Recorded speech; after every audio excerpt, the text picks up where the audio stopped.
everybody to our pre-prep assembly, and hopefully this will be our final time doing this via online.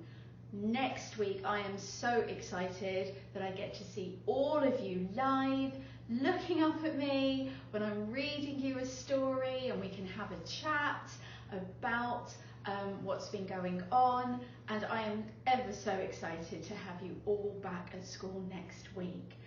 Now this week we've got the exciting World Book Day on Thursday, and I hope that you're all going to dress up and spend the day as your favourite book character.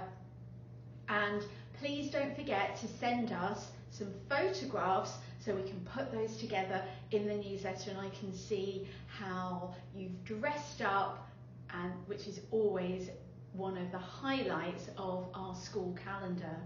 Now on Thursday, I'm still wondering who to dress up as, and one of the people I'm thinking of dressing up as is Mulan. Now, lots of you may well have seen the Disney version of Mulan, but this story I'm going to read to you today about the legend of the woman warrior is the original version of the story. So it's a bit different to the story that you might have heard or that you might have seen in the movie Mulan. Okay, and it's beautifully illustrated. I know lots of you love drawing, and you can see this beautiful picture of Mulan on her horse. Okay, so Mulan, the legend of the woman warrior. These beautiful pictures. There was once a very smart and strong-willed girl named Mulan, who lived in a small village in northern China with her parents, her older sister and younger brother. One day Mulan sat weaving, watching her father pacing in the room. He looked old and frail. She stopped. Turning to her father, she asked, "Baba, what is worrying you?" With a faraway look in his eyes, her father replied, "I've received a letter. The Emperor has called for all men to defend our country. I must leave the family to join the army." "How can you go? You're not well, and brother is far too young," Mulan said with concern in her voice. Mulan thought for a moment and then announced, "Baba, I can go in your place." "How can you serve? You are only a girl," replied her father. "I know I can. I am a strong and able girl," Mulan insisted. The next day, Mulan dressed in her father's clothes, went to the market to buy a horse, a saddle, a bridle, and a whip for the trip. In the morning, Mulan bid farewell to her family. When she arrived at the army camp, she and the troops set off for the north. Riding long miles, Mulan travelled to the Yellow River. At night she camped at the riverbank. Tired, Mulan dozed off to the sound of running water. She dreamed about her parents calling for her. Mulan! She missed her family. Mulan rode on and travelled up to the top of the Black Mountain and settled across from the enemy's camp. Exhausted, she fell asleep to the distant sound of the neighing horses. Again Mulan dreamed about her parents calling her name.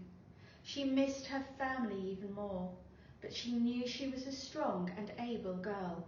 She was determined to work hard, serving her country, to make her family proud. For 12 years, Mulan endured many hardships. She rode over numerous mountain peaks and travelled thousands of miles on tired legs. Often she stayed awake through the freezing nights. Mulan fought in hundreds of battles and led her comrades to many victories.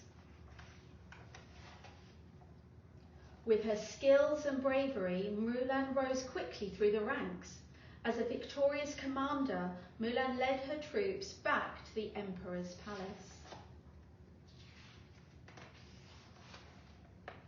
The proud emperor beckoned the triumphant troops to appear before him. Mulan was awarded with countless pieces of gold and other treasures for her courage and her service. The emperor praised Mulan and appointed her to the high court. The emperor asked Mulan, what might she desire? Thank you, Emperor. I do not wish for an appointment to the high court.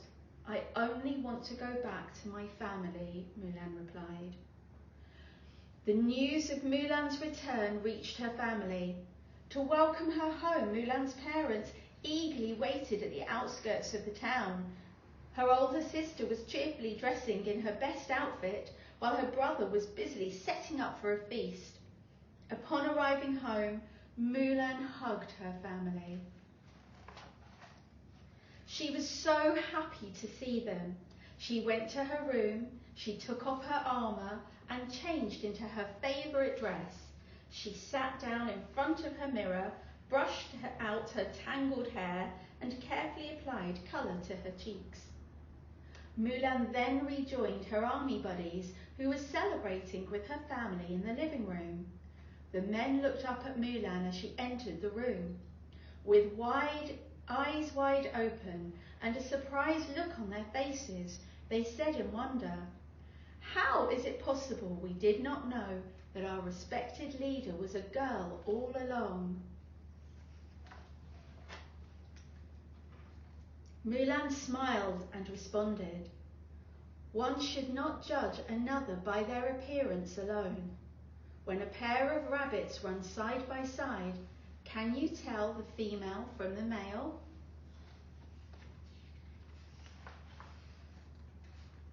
Mulan continued, "A woman can fight any battle. Now I am happy once again to be just me, Mulan, a strong and able woman." And there we are, she's home. So I think the moral of the story is that any of us are capable of doing anything that we set our minds to. All right, I wish you all a lovely week and I can't wait to see who you're going to dress up as. Send in those photos.